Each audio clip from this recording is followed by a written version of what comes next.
क्या आपने भी कई बार सपनों में सांप देखा है?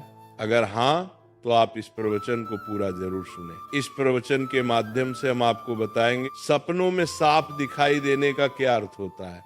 प्राचीन पुराणों में सपनों में सांप देखने के अर्थ के बारे में विस्तार से बताया गया है। इन सपनों का हमारे जीवन से कोई न कोई नाता होता है।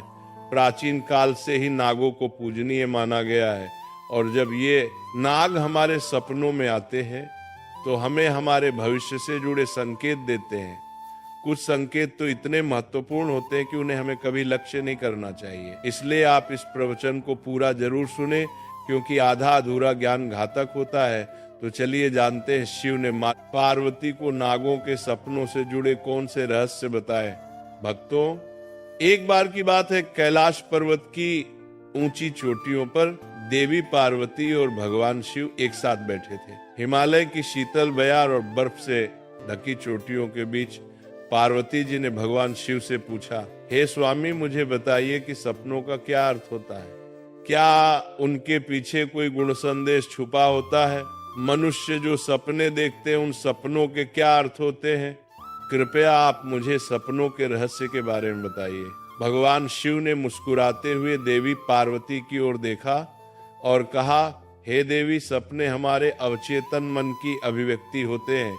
वे हमारे जीवन की घटनाओं, भावनाओं और आकांक्षाओं का प्रतिबिंब होते हैं। हर सपना कुछ न कुछ अर्थ रखता है और हमें आने वाली घटनाओं की पूर्व सूचना देता है। देवी पार्वती ने फिर पूछा, हे स्वामी, अगर किसी को सपने में सांप दिखाई दे तो इसका क्या अर्थ होता है? मनुष्यों को सपने में सांप क्यों दिखाई देते हैं? क्या सपने में सांप देखने से कोई संकेत मिलते हैं? तो कृपया मुझे विस्तार से बताइए। भगवान शिव ने उत्तर दिया, हे पार्वती, आपने सत्य ही कहा है। सपने में अगर सांप दिखाई देता है तो वह भविष्य से जुड़ा महत्वपूर्ण संकेत होता है। इस विषय को समझाने से पहले मैं तुम्हें एक प्राचीन कथा सुनाता हूँ। ये कथा एक राजा और आस्तिक मुनि की है। इस कथा को सुनने के पश्चात तुम्हें पता चल जाएगा कि सपने में सांप क्यों दिखाई देते हैं। इसलिए तुम इस कथा को पूरा जरूर सुनना। जो भी इस कथा को ध्यान से सुनता है उसे उसके सपनों का शुभ फल प्राप्त होता है। उनकी दरिद्रता दूर हो जाती है और आने वाले संकट भी टल जाते हैं। देवी पार्वती कहती है, हे स्वामी, मैं आज इस कथा को ध्यान से पूरा अवश्य सुनूंगी। कृपया आप मुझे वह कथा सुनाइए।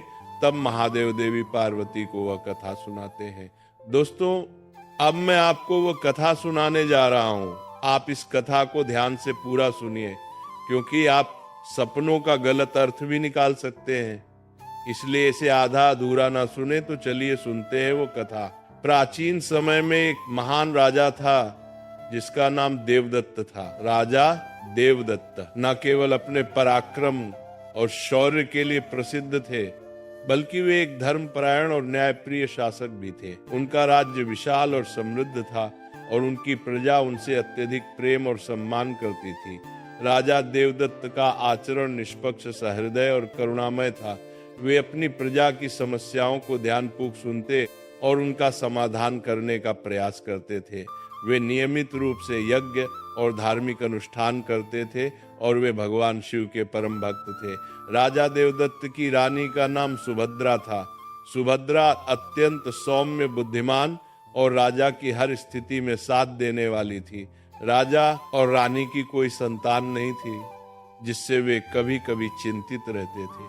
फिर एक रात राजा देवदत्त ने एक बहुत ही विचित्र सपना देखा कि एक मरा हुआ सांप उनके पैरों के पास पड़ा हुआ है।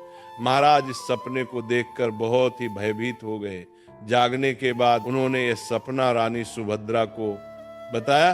राजा देवदत्त ने चिंतित होकर रानी से पूछा, हे प्रिय, मैंने सपने में एक मरा हुआ सांप देखा है, इसका क्या अर्थ हो सकता है? रानी सुभद्रा ने राजा को दिलासा देते हुए कहा, हे स्वामी, सपने हमेशा किसी न किसी संदेश का प्रतीक होते हैं, किंतु सपनों का अर्थ जानने के लिए हमें किसी विद्वान ऋषि की सहायता लेनी चाहिए।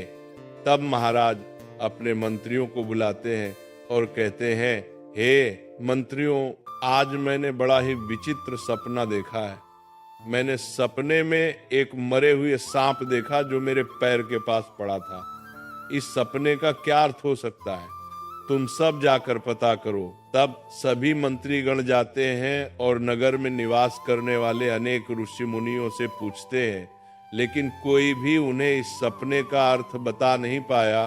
तो वह लौटकर आ गए और महाराज से कहने लगे, हे महाराज, हमारे राज्य में ऐसा कोई नहीं है जो आपके सपने का अर्थ समझा सके। फिर अन्य मंत्री महाराज के पास आता है और कहता है, हे महाराज, हमारे राज्य के पास स्थित जंगल में मुनि आस्तिक निवास करते हैं, जिन्होंने स्तर पर नाशक यज्ञ से समस्त नागों की रक्षा की थी। इसीलिए उन्हें नागों का रक्षक माना जाता है। हमें उन्हीं के पास जाना चाहिए, वे ही आपको आपके सपनों का अर्थ समझा सकते हैं। फिर महाराज देवदत्त ने आस्तिक मुनि के आश्रम पर जाने का निर्णय लिया। तब महाराज अपने सिपाहियों के साथ रथ में बैठकर आस्तिक मुनि के आश्रम पर जाते हैं। तब आस्तिक मुनि महाराज का स्वागत करते हुए पूछते हैं, हे राजन, मेरे आश्रम में आपका स्वागत है। कहो, आपकी क्या समस्या है? किस कारण से आपका हमारे आश्रम में आगमन हुआ है? तब महाराज देवदत्त कहते हैं, हे मुनिवर, मैं आपके पास एक सहायता मांगने के लिए आया हूँ। मैंने नागों का एक विचित्र स्वप्न देखा है, उसी का अर्थ जानने के लिए आपके पास आया हूँ। आस्तिक मुनि कहते हैं, हे राजन, आपने सर्पों के विषय में जो भी स्वप्न देखा है उसे निसंकोच होकर कहें। सपने में